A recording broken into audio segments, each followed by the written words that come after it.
Welcome to Real Estate Done Rightish, your favorite podcast for realtors by realtors. I'm Jen.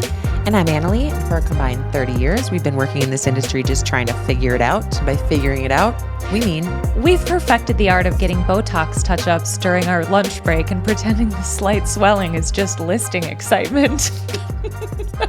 I like my faces. I was like, oh. Did you like that one? Do you know what I did to you one time? What did you do? I got my eyebrows microbladed, which is like tattooing pretty much. I mean, like You've done that? Yeah. I didn't know that. They this look is good. Years ago. They cut like little tiny lines. Yeah, wow. And then they put like They dye cut into lines. it. Well, it's like with a razor blade. Oh, so it geez. looks like Wow. like hair strokes, right? It's like violent. it is. It's pretty violent. Yeah. Well, I just went in for like a little touch up to like, cause one of them was like, Yeah. had healed a little bit weird. And I had a listing appointment after. And they put like a bloody lot of dye. eyebrows. No, but they put like a lot of dye on them. And they look like Groucho. they look a little bit aggressive like the first 2 days. And I showed up to a listing appointment like straight out of the chair. I looked insane. I was like, I don't care. That's so funny. Whatever. It was kind of a like, come list me list appointment. Yeah. They listed. It was fine. They didn't turn you away at the door. No. That's amazing. Okay. But on that front. Oh, no, on that front. Oh, what? season 2. We're back. We're Ayo. back. Yeah. So we decided to break these up into seasons, partially because we took a break and because we wanted to just like pivot a few things and adjust a few things. Yeah. And it feels kind of nice just to build in natural seasons. Yeah. Yeah. We don't know what that means, really. We just know that there's breaks coming We just at know some point. we can take a break if we want to, We and can then do we can whatever we want. call it the next season. Surprise! It's That's season kind of- 14. Yeah, that's kind of where we're at right now. Yeah. It feels like a nice way to, well, if things get busy, or like we talked about like over the holidays, Yeah. it's a natural time to take a couple weeks off maybe, or things like that. So Yeah. with that, what did we talk about? We're coming back, season 2, and slightly new format. Slightly new format. So we think right now we will probably just do weekly instead of twice a week because it turns out that's a lot to edit and put out there, especially when you get busy with business and when you don't have an assistant to do all the editing and all the stuff. Yeah. So we're going to do once a week. And spoiler alert, things are getting busy with business. Yeah, We'll they talk are. about that. Yeah, they are. Before we go into this further, also just to give you a heads up on what we're covering today, so we're going to talk about what's ahead for the podcast. We're going to also talk about what's been changing in our businesses and our personal lives, and because like a lot happens in a month, I feel like. So we're going to talk about us, that. evidently, yeah. Yeah. And then just some kind of responding thoughts on that, and then market update at the end. So if you don't want to hear us talk about Botox, hang in there. We'll eventually talk about the market. Right? I mean, Yeah. On that note, we got some feedback Yeah. on what we talk about on this podcast and what people seem to be enjoying. Do you want to tell people what people are enjoying? Well, if you're listening, you know what you're enjoying. No, the feedback is kind of overwhelmingly was just like, we like to just hear you talk. I mean, we literally had people that were like, we don't even care if it's about real estate. Yeah. And I was like, oh, then what are we doing?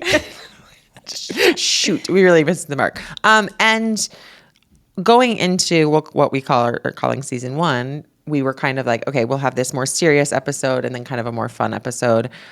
We are just going to combine all of that. So this is going to get a little more real, a little more, I think we're a little more comfortable with where the boundaries are of what we want to share, what we don't want to share, which is always confusing. Like everybody that's listening, if you're in real estate, or everybody that has like a social media page, right? It's confusing about like, people have to make these decisions about, do I want to show my kids' faces? Do I want to share this thing? Do I only want to share the highlights like, reels? I think with right? business, it feels like I just put something on my social media where you share a challenge, and I still have this twinge of like, if I share that there's a challenge in my business, does it look like I'm faltering, and will someone not hire me because they're not confident in me because I have moments of, imposter syndrome.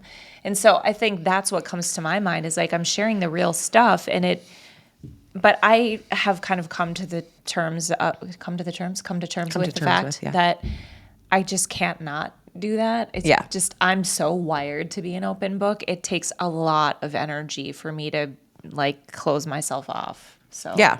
yeah. So anyway, we're just we kind of reevaluated what we are willing or wanting to share, and so I think it's going to get a little more real, a little more Yeah.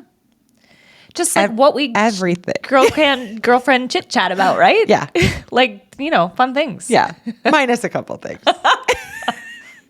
I don't know. I'm going to keep pushing Jen's Annie's gonna keep boundaries. pushing me to talk about everything, and I'm like, or we just keep some things to ourselves. We'll see, Just a little everybody. bit. Stay tuned. Yeah. So hopefully that you know people will get more of what they were looking for or liking. Yeah. Is our goal. And we're still going to talk about real estate, obviously. And Obviously. skills-based stuff, but we're going to blend in real life. Yeah. And chit-chatting. Yes. Okay. Is that Okay. it? Is it I think about so. that? Yeah. Okay. What has been happening? Well, let's start with you. Okay. On the last episode we recorded, you were just about getting ready to leave for Alaska, and Yeah. so you had that adventure, and you were talking about like you were on the front edge of also talking about some just personal like growth things you were working on. Yeah. So let's talk about business, and then let's also talk about those personal growth things and what that's looked like for you. Whew. It's a lot, I know. We'll take our well- time. Just take your time. Take a deep breath if you need to. It's okay.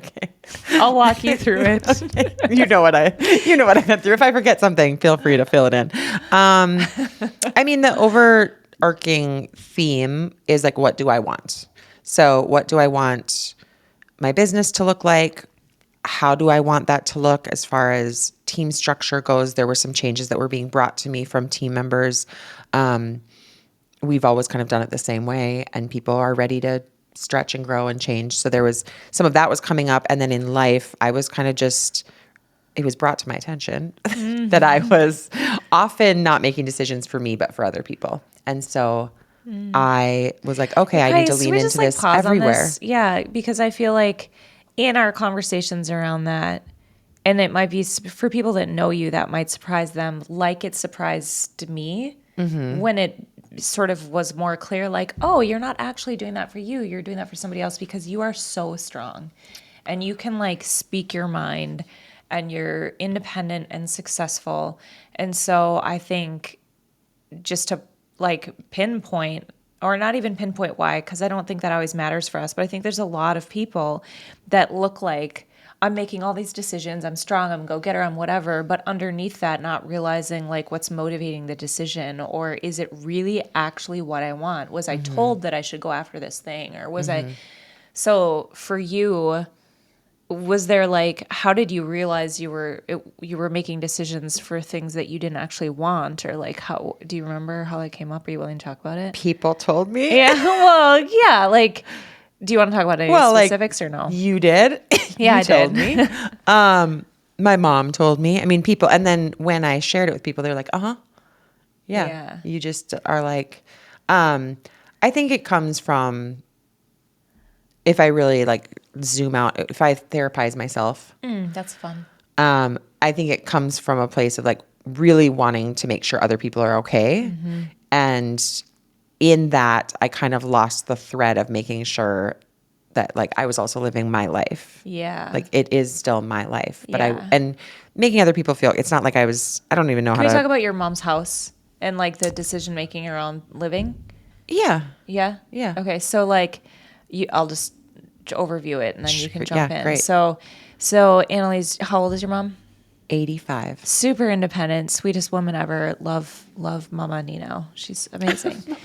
We end up on Shout her out. deck many a nights drinking some wine together. But and so there's a conversation around just like next season of life for her. And you had been for a couple years at least just operating as if the decision was made that you two were going to buy a big house together.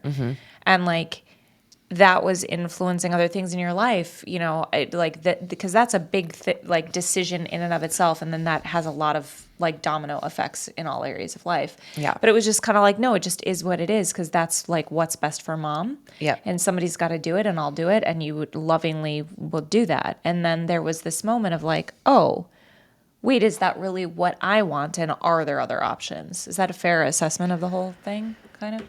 Yeah. I mean, in the midst of that plan was a lot of other things happened, right? That I was my dad's caretaker. That changed things in my life. And it just kind of like, I think sucked in even deeper the like, oh, you just take care of everybody, make sure everyone's good. And it like solidified all of that. And then it was kind of like, oh, And you're wait. good at that. Like you're good at talking to doctors and like intervening and advocating, and like you're so good at that. And that's part of that too, probably. It's like a default mode that your family has operated in because you're good at that. Yeah, I Yeah. think so. But then it was kind of like, hold on. I think because of that, that's really also what was like, well, let's pause for a second because you have been behaving in this way that has not really put you or your like I wasn't even really thinking about What you want. what I Yeah. wanted. Like it was just default mode to not worry about me. So yeah. And I think so even things are in just that, shifting a little like bit. releasing that and going, it might be that I actually do want to do this thing with my mom, but I haven't paused enough to consider, what do I want? And Yeah. same with business. It might be that the structure that we have with the team is exactly what I want, but I haven't actually paused and asked myself what would be in alignment for my life right now. Because, Yeah. and I think all of us do that. I was just kind of like, I was just like going through life. Yeah. And not thinking about any of that stuff.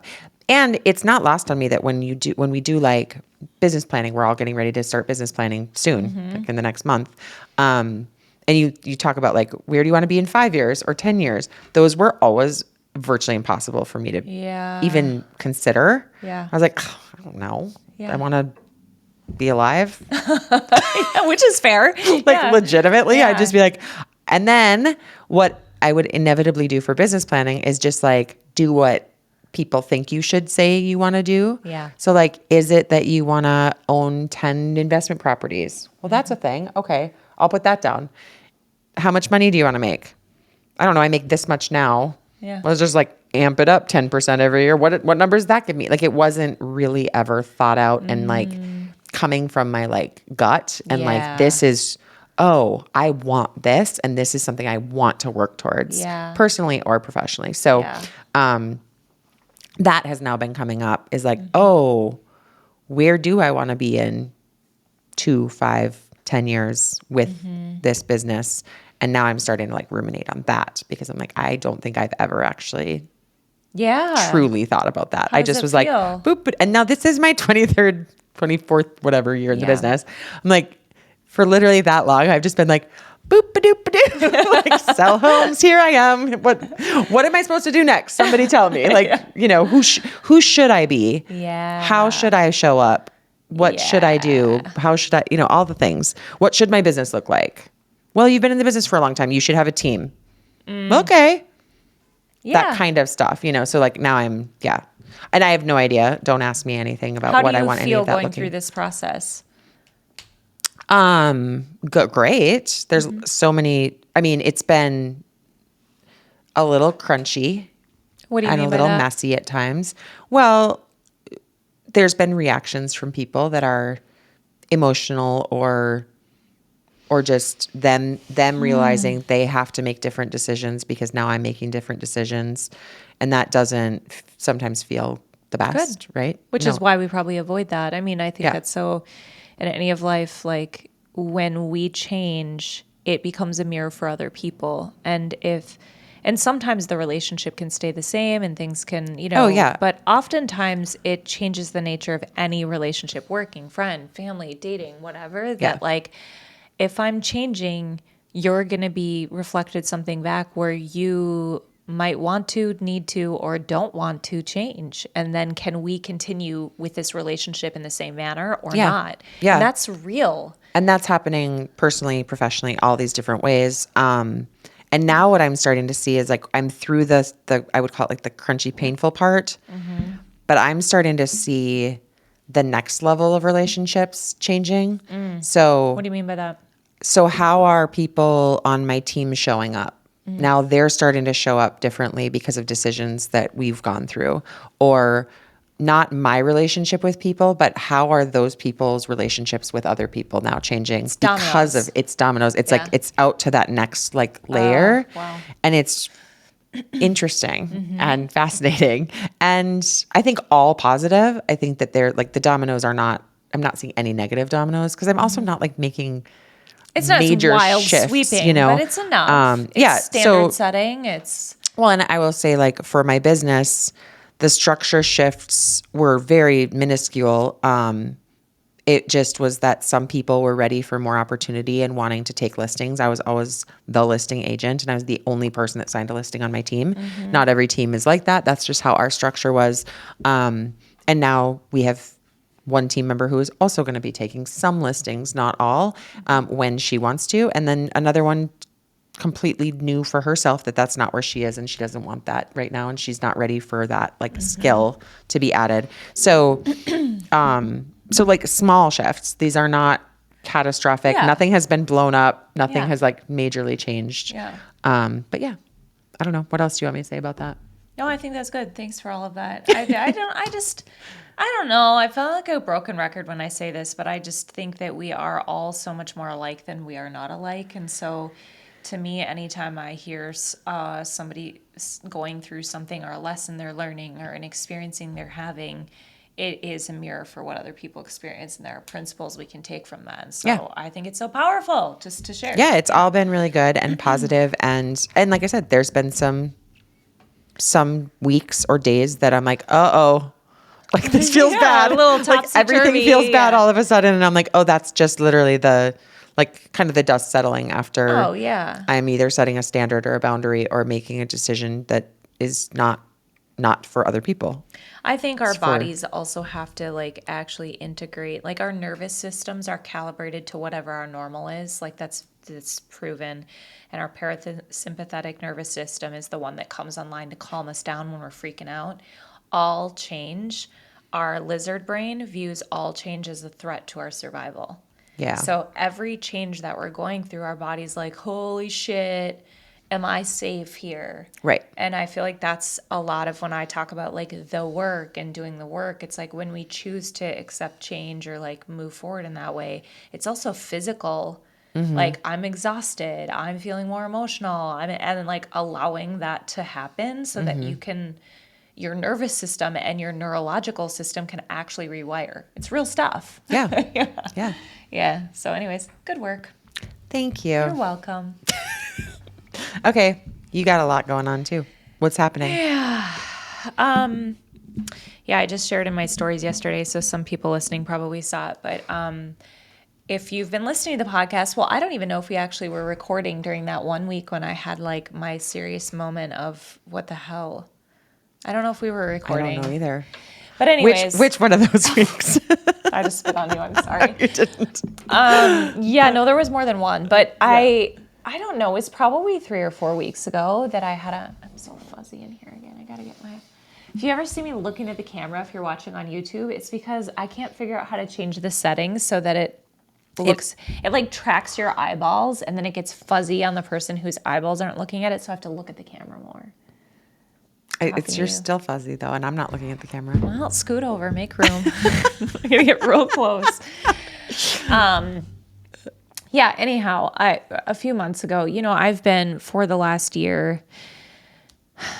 I just started getting back into real estate and sales in February. And for those of you that haven't listened to the first season, it was like a real kind of balls to the wall. How do I ramp this business up? In a time in the market when it's not easy to ramp a business up, I'd been managing in real estate for 7 years and had given my database away when I stepped into management. And so I had to start from scratch. And so I've been door knocking and I held at least 20 open houses and I've been like doing all the things and calling my database and sending out weekly newsletters and not seeing anything for literally like 7 months, close to it. So I was like, okay, if this isn't to be, I don't know how to not spiritualize this or overly woo it or whatever, but I just was like, I don't know what else to do. I'm just going to keep moving my feet. So I started calling FSBOs and I got traction with that. So I'm like, okay, I'm filling up the pipeline. Which to me is like pretty shocking that's what struck or like that's what caught fire. It's freaking But wild. it's working for you. Yeah. So I've got active clients and I've got a couple withheld right now for that. So I was like, okay, I can pay my bills and survive. Like I've been living off my savings for like 2 years almost, it's kind of bananas and really getting scared, honestly. So I'm like, maybe I have to apply for a job. Like, I feel like at some point I have to do that. I would be irresponsible of me to not do that at some point. And then I called you and you're like, no, Jen, like you're right there. Like you're right there. You've got a pipeline built up. I don't remember exactly what you said, but you were Well, we talked through your pipeline. I was like, Yeah. what do you have active right now? What do you have coming to market? How many appointments are you setting each week? Yeah. Because like if you want to sit down and set 6 appointments, you're doing that, which is absurd because most people are not. Yeah. No, there were weeks that I set like 11 appointments. Like I was. You've got a system now that we've talked about this, but like when it comes to lead gen, I feel like when you find that thing that clicks. that you can sit down and if you spend X amount of time or you make X amount of dials, you will get X amount of response because you've just got it dialed in. That is like the warm blanket of lead gen. Yeah. And it's just, that's when real estate there is no scarcity or scarcity because for me, for instance, that was old expireds. Now, if I went back and did that, it probably would not be that anymore because the market shifts and different things hit in different times. But for a while, when I was trying to get to a certain level, I knew exactly if I sat down, it was about 2 hours. It would be 50 dials. I would talk to 2 people and 1 would end up in my database. It just was like, Yep. And now a lot of those people didn't list for like 12 months, but almost all of them listed. Yeah. Like 95%. You have a system to follow up on them. And so when I knew that, I was just like, okay, if I'm lacking in any given moment, I'm just going to spend my time building that future pipeline. And a few people listed right away. So it was like, you didn't know, you've found that now where you're like, and that's what I saw. I'm like, not only do you have right now business, not only do you have imminent business in the pipeline, but you have that little warm blanket that you're like, oh, I can build this pipeline as big as I possibly want right now, which is what you're doing. Yeah, and I'll say this because I think this is real for people. We've talked about it plenty on this podcast that like even though all that was true, and I wasn't saying it, I don't think from a victim mindset because I do have the confidence in my skill and my grit and my blah blah blah, but like there still was but what if this all falls through? Nothing's pending yet. At that point, nothing was pending. I'm like, I don't know when I'm going to get paid again.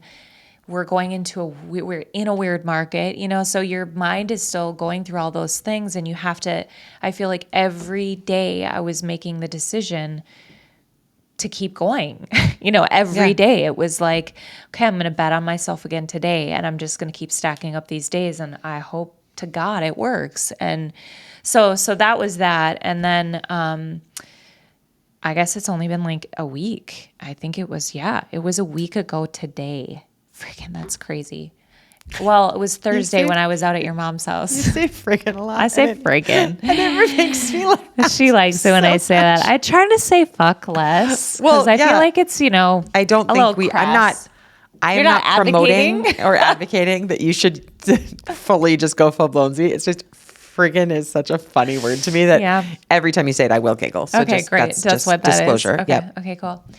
So we were at your mom's. I got to be careful and not go into too many details because real estate laws, I can't give away what these listings are and what I've signed. But in the last week, I've signed 6 million in volume and a couple of them are pretty crazy opportunities. They're all great opportunities, but how they came to be about, I will talk about later once they go active because the details of it are 1,000%. I don't know. I'm going to say synchronicities. Like I'm like hesitating to even know what to say because I don't want to give any details away, but how they came about, the preparation for the appointment that I had, one of the appointments I had was my little like woo ceremony I do in the morning. Like I meditated and drank cacao and like. Oh, I thought you said drank a cow. And I was like, no. No. That's disgusting. I don't know what that means. Jen is getting into some real weird shit. Which woo is this? Because I don't know this part of your ritual. There's an altar in my place, and I have a cow. You have a cow Yeah. in your apartment, and I'm drinking from the cow. Oh my gosh. Okay. Cacao. Like a cacao ceremony. I figured it out. Yeah, you got it. But it did sound like you said drink a cow. Yeah. So anyways, I did not drink cacao. I did these other things, and that was my only preparation. And when I showed up because of some things beforehand, I kind of knew it was no, I'm not going in and just be you, be you. And within 10 minutes of getting there, the client was like, I'm just going to tell you right now, you're the realtor, and this is why. It's not because of credentials. It's not because of all these things. It's because, in so many words, I'll just going to paraphrase, we're super aligned. Mm-hmm. And I don't know how much of this I've talked about on the podcast, but prior to doing this podcast, I still had this other one, the whole shebang. And I've been going through this whole journey of I don't even know if I want to call it spiritual stuff, just consciousness and just I don't even know what to label it, but my own journey of connection to something greater. I'll say, I don't know. Yeah. Is that a way to put it? Sure. And I don't see it as that, which is interesting. What do you see it as? I see it as you just exploring a lot of lessons, energies, alignments. Yeah. It's hard to label. Universal laws, universal lessons. They all are kind of, they're all kind of intertwined. But I just have seen you exploring a lot of different people's wooey, quote unquote, ideas or lessons or lifestyles. Yeah, and I don't feel attached to any of them, and it's not a religion for me. It is. That's a great way to put it. It's been an exploration, but it's felt like I've been very compelled from the inside out, like the Mary Magdalene piece and just these different things that I haven't. It's like I couldn't let it go. Mm-hmm. It was like I was not able to let things go. I was still feeling pulled and compelled to just research and read and be curious about it, and so. When I got back into real estate and even when we launched this podcast, all these different steps, not that you ever made me feel this way, but there's been this constant thing of can I really be fully me everywhere all the time? That's why the whole shebang is the whole shebang. It's I want to be a whole person. When I was working as a general manager, nobody told me I couldn't be that, but I had a feeling that I couldn't be that. It's no, when you come here, you compartmentalize this way. And when you're a leader, you lead this way. And when you go home, you can do these things there, but we don't integrate that here, is how I felt. Yeah. Whether that was real or not, I'm not sure. This could be my own programming that I grew up with or something. But well, even when you were getting back into sales, we talked a little bit about, you were like, how can I have this not just be about data and numbers and whatever the things that you thought it needed to be about. And it's it has to be some of that. And what else is it? Right. Yeah. And it's so interesting as I say this. I mean, I grew up with great parents, Christian household, that framework, which I don't, nothing against that at all. But I feel like there's more of an acceptance with certain frameworks, I'm going to call them, to be fully that wherever you are. I'm a Christian realtor, or here's my Christian plumbing business, or there's more acceptance of that and more, and maybe those people don't feel that. I know when I was living that way, I felt some kind of pressure to not be that too, but it feels like to be fully me, I feel like I've met more resistance than I would have if I would have labeling it as Christianity or maybe some other more accepted religion. I don't know if that's true. Do you? Okay. Yeah. I think anytime you're religion specifically. Yeah.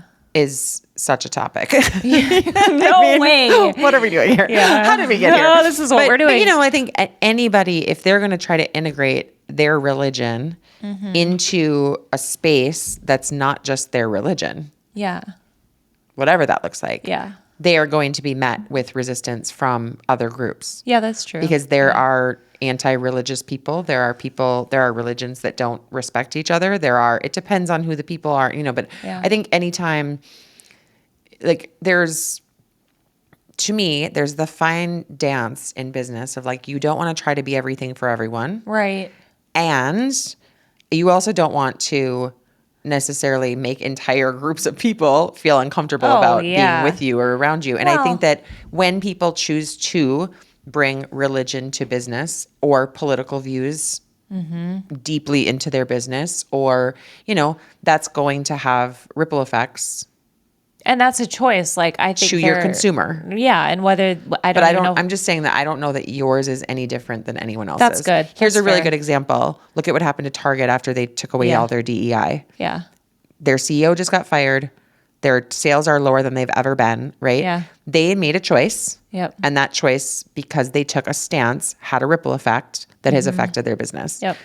That's not religion. That was one choice. And look at all the ripple effects. So those are huge ripple effects. And that's a huge corporation. So I think that it's felt different to you because of your upbringing and because what you are aligned with is not in alignment with your upbringing. But I think that anybody that chooses, and I'm not saying it's right or wrong to make those choices. I think having a stance and being exactly who you are and showing up, it's going to probably attract more of the right people than it's going to repel. Yeah. Yep. And so I'm not saying don't do it. But I'm saying anytime you make those choices, it is going to have an attraction and a repellent. Yep. Totally. I feel like that's even like to make it more practical, like branding is that, it's a version of branding. And I just want to like pinpoint this and say, it wasn't like I wasn't smudging the office when I was managing it. I wasn't like doing, you should have. Maybe we needed that here in Minneapolis. I don't know.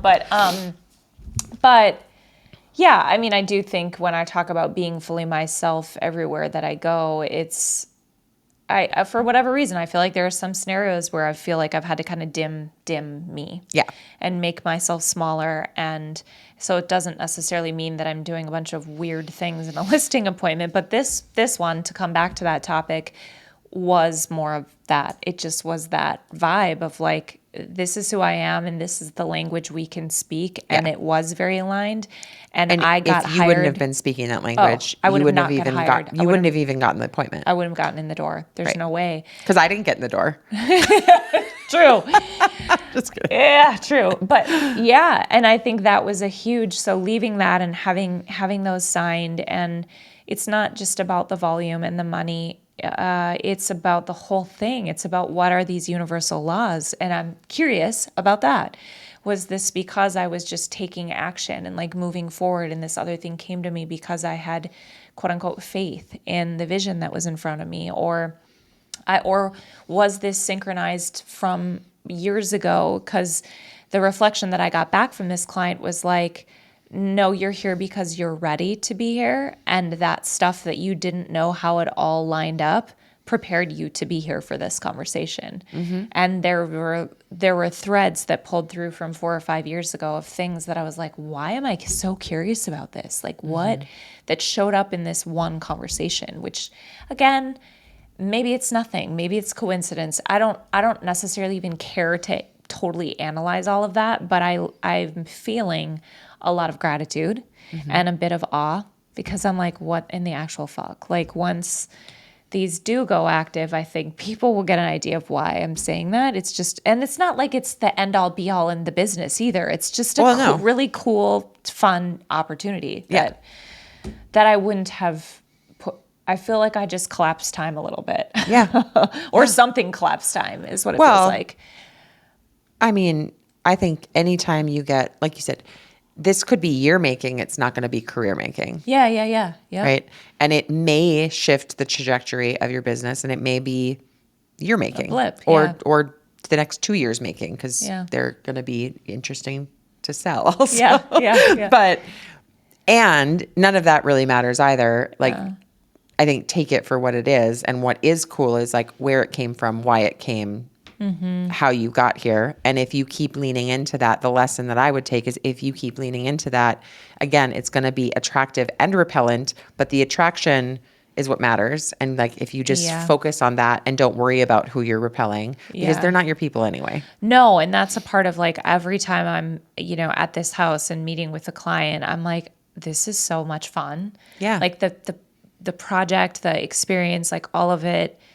And that's, when I look at my career or the things that I've done, the most rewarding thing to me is like pulling together a team and having a hell of a time. This podcast is rewarding because we have fun. Yeah. And blending that with professionalism. It's like, yeah, and I'm also not an idiot. Like I can, I know the business. You can business. Yeah, I can business. Yeah, I can business. So that's what feels exciting to me is to be like, okay, cool. This is a potential piece of the ride that I just didn't see coming. And like, okay, cool. Let's go. It's super fun. Yeah. And I think the lesson is like truly this is kind of goes back to what I'm going through as well, but like truly figure out, where am I right now?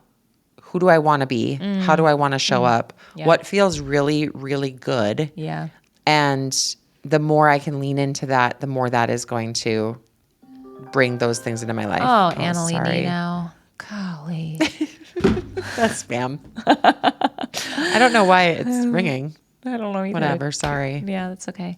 Yeah, I think, another little point that we want to throw out, because you've seen this in your business too, is that one of the things, if we go back to one of the episodes we talked about, I had read Think and Grow Rich and had been really, I don't even actually know if I told you this, but when I was visualizing things, the word luxury was coming to my mind. And I was like, I don't care. I don't care about being in the luxury market. That'd be fun. It'd make for a totally different business. But for whatever reason, that was a part of the vision of like, why if they're doing it, why can't I? Like what? Yeah. Why can't I do Anybody that too? can. Anybody can do it. Like why can't I? And so part of the vision that I had been like ruminating on and reading out loud to myself every day on those days when I was like afraid that I wasn't going to make any money was that. And then one thing that you sort of reflected back to me was that, yeah, you're getting results because you held this intention and you took action. Yeah. And I think that's if there's a formula for people to go, okay, do you have clarity in your intention and are you taking action? And whether that action that you're taking, like the door knocking that I took, so far, no results directly from the door knocking, but it was months of door knocking in sweaty summer. But I'm like, I'm taking action. I feel like, is there a law that's going to honor the fact that I'm getting out here and doing things? I don't know how it works, but exactly, I don't know. Well, also you were sharing that on your social media. Yeah. You were, you were talking about what you were doing. I think that when you are in action, you have things to share. If you're sitting at home and you were doing nothing for 9 months, no one would even know that you were in the business, right? And they would be like, well, she's not even trying. Like you could be posting a bunch of like reels of you dancing on TikTok and be like, I'm a realtor, right? But people would be like, You don't think that works? but what are you doing? Like, do you do anything? Are you doing any business? Are you showing up? Are you working on anything? Yeah. I think when you have things that you're working on, people hear about them. That it's you're putting a different energy and a different intention out into the world as well. So yeah. I mean, I think I said this on an episode early on that how different our businesses are, and part of that is like I don't want to go door knocking for 8 hours. In fact, I don't know if you could. I don't know that I want to either, but I feel like I didn't have a choice. I think I would make different choices though. You get backed into a corner. This is what she says to me when we drink a lot of wine. No. Yeah, well, we do make different choices. Oh no. No, but I mean, you get backed into a corner and you're like, all right, I'm going to choose to power through this and go make something happen. I don't know that I would do that. Yeah. I've had the luxury of not being backed into that corner. But honestly, I don't like doing those things. I don't like door knocking. I don't want to cold call. I mean, I have done it. I have called expires. I don't think that's actually even cold calling. So maybe I think if you were backed in a corner, you would do it. Because what's the alternative? We've talked about it so many times. It's getting a job.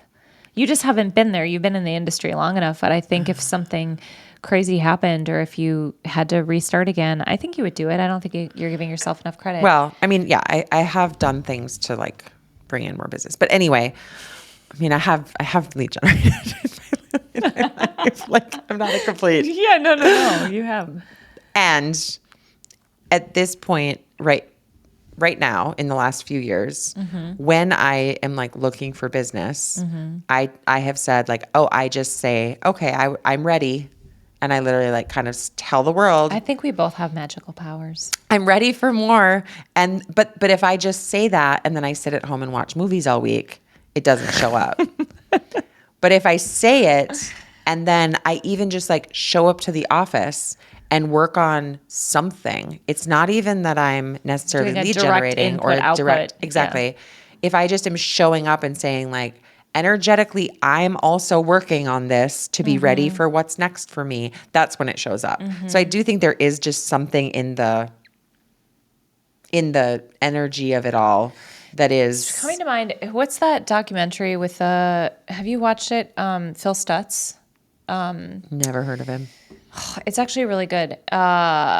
Jonah Hill, comedian, his therapist is Phil Stutz.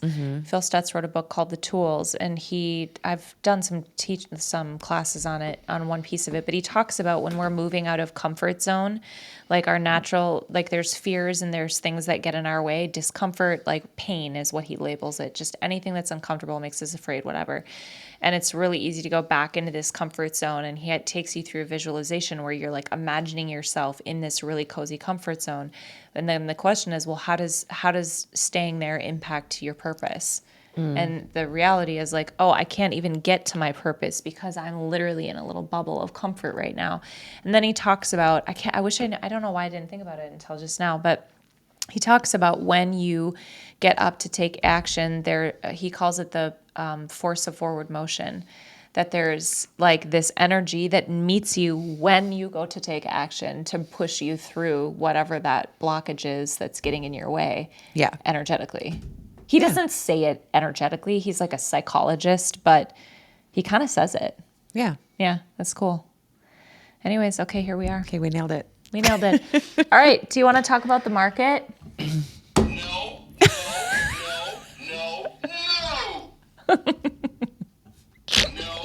No.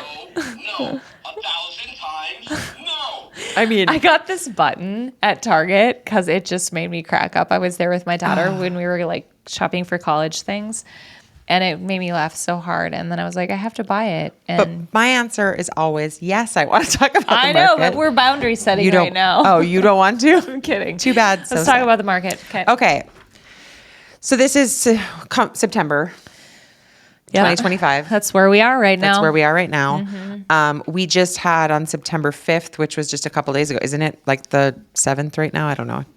Does it matter? It's the 6th. Oh, yesterday? No. Yeah, no, it was yesterday. I saw it. Yeah, the jobs report. God, that feels like 3 Dude, days ago. you need to I get need your a nap. head out of the clouds. No, I think I've just been really busy and I'm like, that felt like 3 days ago. Yeah, it was yesterday. Oof. You've lived a lot of life in the last 12 hours. So much. Okay, so jobs report just came out yesterday. This is going to be coming out next week. And Jen, what did they say? I don't know exactly what the numbers were. 22,000? Is that what I did remember it right? Whoa. Yeah. The economy only added 22,000 jobs, far below the expected 75,000 jobs. So, Slower than projected job growth. Yeah, which says what? Well, Our economy is not as strong as we would like it to be. Yeah. Lack of confidence, I'm sure, and business owners. Also, just on top of that, unemployment increased to 4.3%, which is actually the highest it's been since October of 2021. Wow. So, I didn't know that. So fewer new jobs, unemployment Is going increasing. Nothing crazy, but since 2021, it's 2025. Well, That's a long time. no, that is a long time. And we were talking before you hit record that your brother was talking about the market and his speculation of like, what? You want to tell him what he said? Well, it's just interesting how we're going to talk perception. about what this is actually doing to the real estate market and what the projections are for the rest of the year. But I feel like right now there's a lot of, are you okay? In real Because estate. people are like, the real estate market sucks. The real estate market is about to suck is what Yeah. I'm getting a lot. And my brother, who's a pretty educated, he's very into investing and stocks and Bitcoin and all that kind of stuff. So he's pretty, like, he watches the economy very closely. We had a call the other day and he said, well, we were talking about my business and me changing some plans because I was busy. And he said, yeah, go make hay while the sun shines because it's about to get really rough for you. And I was like, what do you Can know you something? not put that juju my way, bro? I was like, do you know something I don't know? Yeah. Like, what's happening? Where's your crystal ball? And he just said, well, the market is getting harder and harder across the nation. And I said, well, what do you mean by that? What does harder mean to you? Because to you, it might mean something different than it does to me as a real estate agent, right? And he said, well, the whole nation is flipping to a buyer's market. I said, yeah, that doesn't mean I don't get to sell any houses. That just means that My business the looks landscape different. looks a little bit different. The conversations look different. The skills look different, right? And so I will just, like, I was going to kind of do this at the end, but I will say, with more of these economic indicators pushing towards things are shifting in this market, if you've only worked in a seller's market, buyer's market does not equal bad. The last buyer's market we were in equaled really hard because it was also one of the biggest housing crises Perfect. Yeah, of he all nailed it. time, right? The 2008 housing market crash was not just an economic shift. That was a absolute housing crisis and mortgage industry meltdown, and combined with stock market, everything crashed, the full economy crashed. So that may not be this experience of a buyer's No. market. Also, it does not mean no home sales, which is what we as realtors need to make our livelihood. It means it's going to look different. Well, and when you look at the trend line, though, of units sold over the last couple of years and where we're at right now and what they're projecting, nationally speaking, it is much lower. I mean, we talked about in one of our episodes, it's compared to 2009. And I 2009, think yeah. this last month was lower, too. And so in that regard, in theory, it is a harder time to be in this market. Now, given everything that we just shared. Harder than what? Well, there's less units available. 2020? Well, right. Like, it's all Yeah. relative. Yeah. And that was hard for its own reasons. But Yeah. I think if you're just looking at how many units are there that will be selling and how many realtors are in the industry, what's the supply demand ratio in that regard, it can be challenging if you're competing for stuff. Now, if I'm going to go woo on people, I'm like, I don't know, whatever just happened in my life, and we'll see how they sell and what happens as a result of that. But like, that literally landed in my lap, and anything can happen. Right. So like, to just look at only the data and paint a picture of disaster in our minds, I think is the worst thing we can do. I think we've got to be Yeah. grounded in reality Yeah. and still have a vision and intent, what we talked about earlier, intention and action moving forward. Yeah. I also think, don't listen to the headlines. Don't listen to people telling you as a realtor that things are about to get really hard for you. Yeah. They've been hard. I mean, Yeah. the last 7 years have all been hard for different reasons. And before that, we had like 5 nice years that felt pretty stable and just like a nice slow upward trajectory. And before that, it was the full crisis. So, and that was really hard. There were years where there were virtually no home sales in markets. So just make sure that you know what hard means, Yeah. and that also shifts in market equal opportunities for people that maybe have not had them. Yeah. There's a lot of people that might start to get some opportunities. But where are we right now? That was a huge sidebar. Okay. That's what we do. I know we're the worst. No, we're the best. It's all perspective, Annalie. People like this. They want more of this. We're giving it to them. Oh. Give it to them, Okay. Annalie. Okay. So again, just slower job growth, rising unemployment. What does that mean? Potential for lower interest rates. So in response to that, rates dropped pretty much immediately. Now, usually rate drops would come with a nice flood of buyers coming into the market. Right now, what's happening though is that the rates aren't dropping enough to account for higher prices. The prices are just holding. I saw one article that called this a buyer-seller impasse moment in the market. Buyers aren't getting enough relief with interest rates to counteract high prices. Sellers are not feeling the pinch of lack of buyers enough to drop prices. And so both sides. So I always talk about when I'm teaching about the economics of real estate, I always talk about how we don't really ever sit in an even market because economically we're usually hockey sticking, they call it, from one market. You'll kind of have a slow, and then all of a sudden, bam, you're in a buyer's market. It's like slow burn, and then bam. That's a hockey stick. Hockey stick, bam, I got it. And then bam. Bam. And you're like, uh-oh. And it happens so fast, you almost can't see it coming sometimes. Like, it's just like, woo, now we're Like here. it's a bam. Okay. Yeah, bam. I'm going to say it at least 6 more times. I know. We are this, again, I keep saying this, consumers are behaving differently than they ever have. I still think it's a lot of coming out of pandemic behavior. People are emotionally treating money differently than they ever have in the past. And it's causing economic factors to not affect consumers or to not give the consumer response we would normally expect. Yeah. Does that make sense? Yep. And so we are sitting at a little bit of this moment where feels like a little bit of an even market in certain markets. I would agree right? with that, yeah. Not all, nationwide, we're seeing a ton of markets have flipped to a full buyer's market. Locally here in the Twin Cities in Minnesota, I think we are seeing some markets have flipped. Some markets are still strong sellers markets. I've just seen multiple offers. I've heard stories. My old house just sold in multiples and broke a record in the neighborhood that I sold 3 years ago, just resold. I just heard of another one that went for like $170,000 over asking in like a 20-way battle.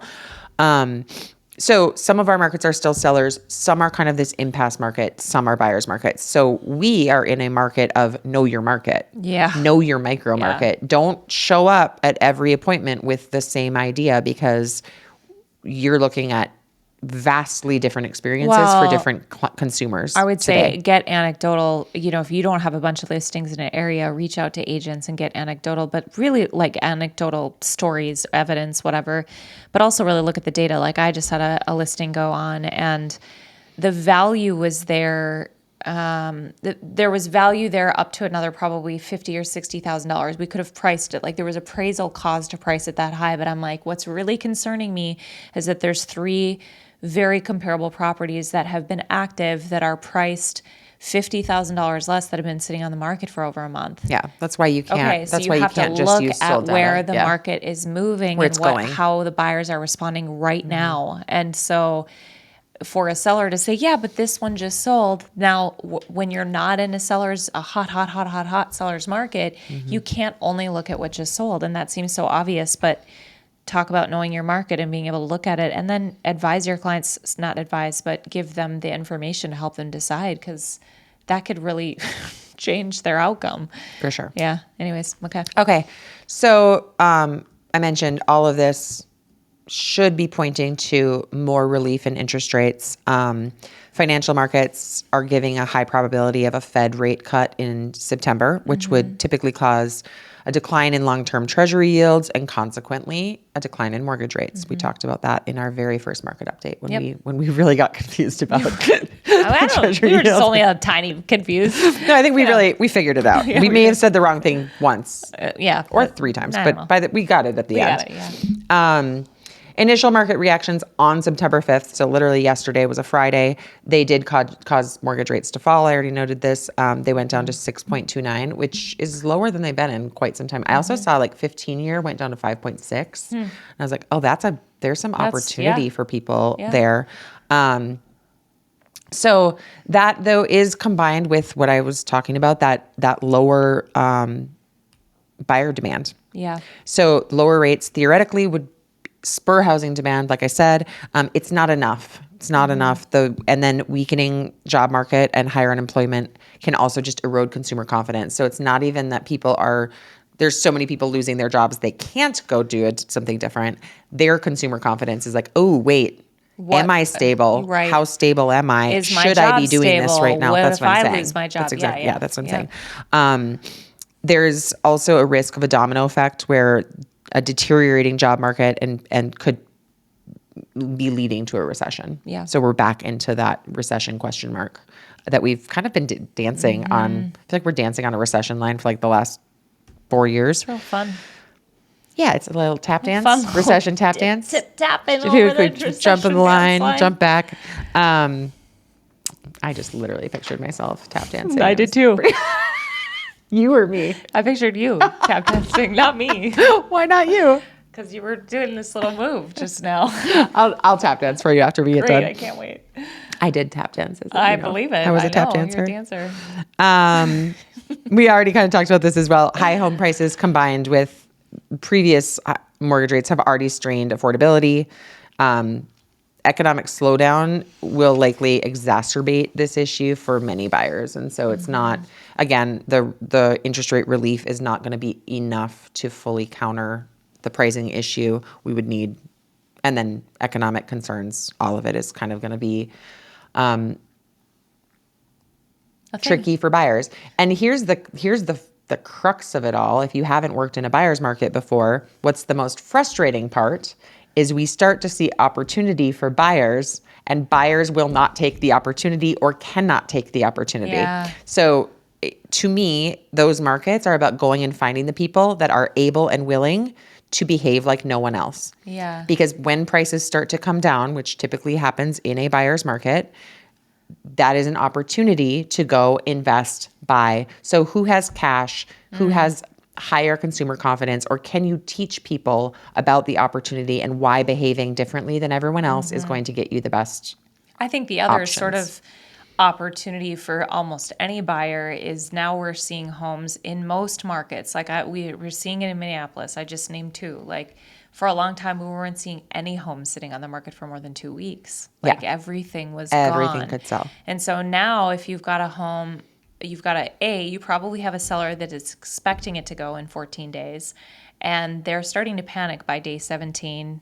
And because their expectations haven't been tempered, if they're on the market 30, 40 days, there's an opportunity to come in and write an offer that's under. I'm not suggesting to lowball, but look at where the market's heading. What's the market? Yeah, where is the market actually? An offer is an offer to a seller. If they've had none and they get one, and maybe you have to write 5 offers and you have one that accepts it or that you can negotiate with. I think there's real opportunity there that a lot of agents right now aren't looking at. Like I'm representing, if I'm on the sell side and I've got a client that's sitting there 45 days in, I know an offer on the table is something to work with, Yeah, I always say I can't negotiate with air. Yeah. I can negotiate with paper. Yeah. So if people are looking at bringing me an offer, I say, I don't care what it is. At least I can negotiate with it. It's on paper. Yeah. I can't negotiate with nothing. Right.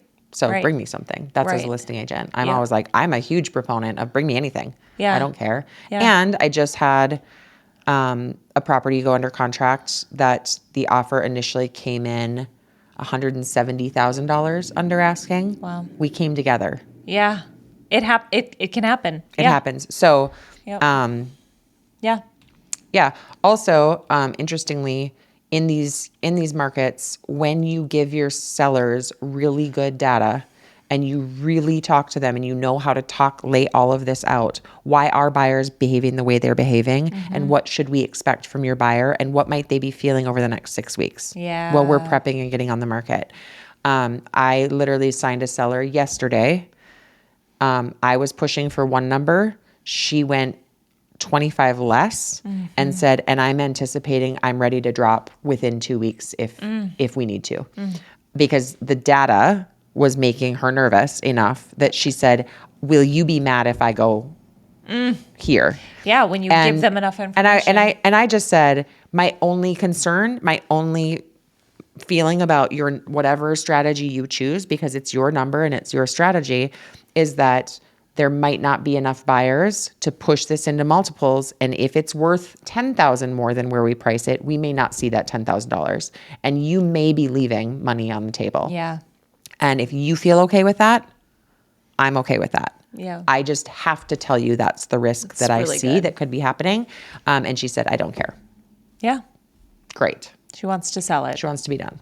Yep. So when you lay all of this out, It should not be hard. I mean, you'll still get people obviously that think their house is worth way more than it is, but it's so much easier when you Those are the really conversations bring I've all been of this having to the because table. I'm like, hey, when I'm showing them the houses are sitting, and most of them are seeing that. The sellers are like, oh, no, we've been watching and we don't want to be that person. Then it makes it a lot easier.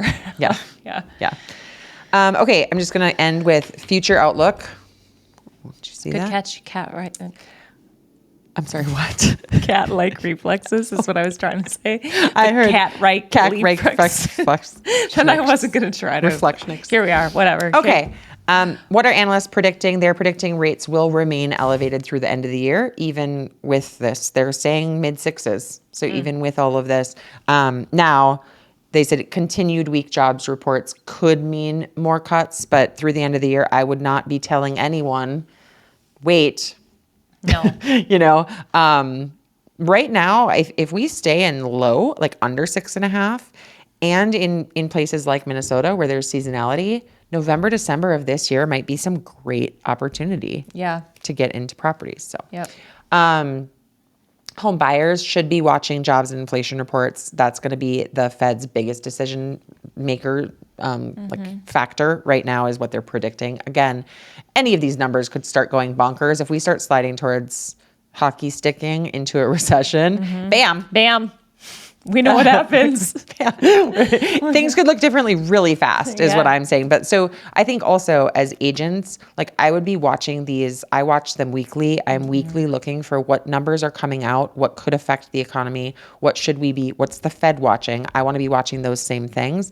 And remember that even when the Fed doesn't act, mortgage rates often react to these numbers Yep. in anticipation of a future Fed reaction. And so really dialing in on what those things are and really watching them. And if you've got a stable of buyers, being ready to say, hey, this number just came out. This week might be a time where you get a 1/4 point off your mortgage. Yep. And it may only last a week. Yeah. Like we're in that kind of an interesting situation. So Good. I think that's all. That's great. Okay, if you've been listening along, 5-star reviews are great. Written reviews No are 4 amazing. stars. Just kidding. 4-star would be okay, but 5 is even better. Follow would be awesome. Share would be awesome. We are planning to push these out on Thursdays, I think is what we've decided. Oh yeah, I forgot about that. Yeah, right. And then also we send out a weekly newsletter just to kind of like let people know what's in the episode. There are weeks when we're sending out resources and one-pagers and different tools that we use in our business. If you would like to be on that newsletter, in the show notes, they can sign up in the show notes. Yep. Yeah. I think that's all. Yeah. Follow us on Instagram. Yeah. I think we're gonna have some more fun stuff coming out. Fun stuff. Yeah. At Real Estate Done Rightish. No, Something like that. it's Done Rightish. I think at Done Rightish. Yeah. we should know that. All right, we'll know it next week. It's been a minute, guys. We've been busy. And we've been on break. We're back now, though. Sort of. We're moseying climbing in. back. Also, I wanted to say about the newsletter. We also are going to be doing. Each of us are going to be writing a little more personal thoughts into it. Yeah. Right. Yeah. So it's going to be a little more dynamic, I think. Yeah. And it'll be a place to like connect with us a little bit more if you would like to. If that's something that sounds fun to you. I mean, if not, I'm not mad about it. I just wanted to note we had like 10 people sign up for the newsletter while we were on break. Oh, nice. And so welcome. Welcome. Because I assume those people kind of were new listeners that were kind of catching us. So we're back. We're back. And welcome. And welcome. That's all for this week's episode of Real Estate Done Rightish. Until next time, Cheers to doing it rightish. We'll try. I'll just do it as fast as it feels, okay? We'll try. I'll just do it as fast as it feels, okay? The information, opinions, and recommendations presented in this podcast are for general knowledge and informational purposes only and do not constitute professional, legal, or financial advice. As licensed real estate agents in the state of Minnesota, we are not attorneys, financial advisors, or tax professionals, and we cannot provide advice in those areas or in regards to any agency or broker-specific topics in any other state. Any reliance you place on the information provided in this podcast is strictly at your own risk. We strongly encourage you to consult with qualified professionals for specific guidance related to your individual circumstances. Wow! That was good. All right.